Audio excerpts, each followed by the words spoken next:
Ito naman yung Citan natin na CTNA Plus. May silencer siya na alloy. Yan. Black to black yan. Meron siyang safety lock tsaka gumagalaw yung hammer niya. Yan.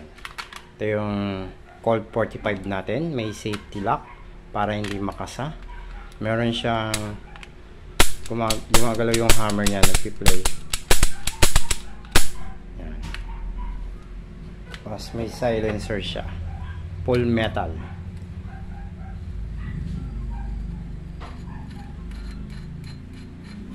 Yan. Full metal yan Yan. Metal yung ano rin niya. Yan, bakbak yung pintura niya. Okay, try na natin. Kiloin muna natin pala. Yan, 612 grams. Yan. Bali, lagyan na natin siya ng bala. Yan, yung bala natin, lagyan lang muna natin siya ng 10. Bali, 13 yung capacity niya. Huwag nyo lang siyang pupunuin. 5, 6, 7, 8, 9, 10, 11, 12, 13. Yan, 13 na lagay natin. Yan, tatry na natin siya.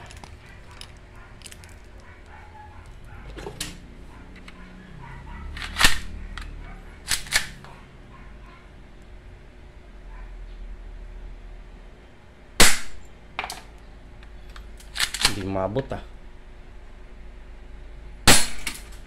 Ano pa kasi, yung unang tira niya hindi pa ganong kasi medyo masikip pa siya. Kaya tumulo lang yung bala. Ngayon pangalawa, pumasok na siya. Yan, ngayon okay na yan. Diba? Bali.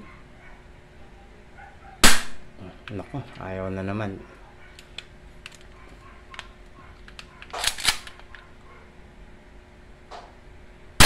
Yun. Medyo yung silencer niya.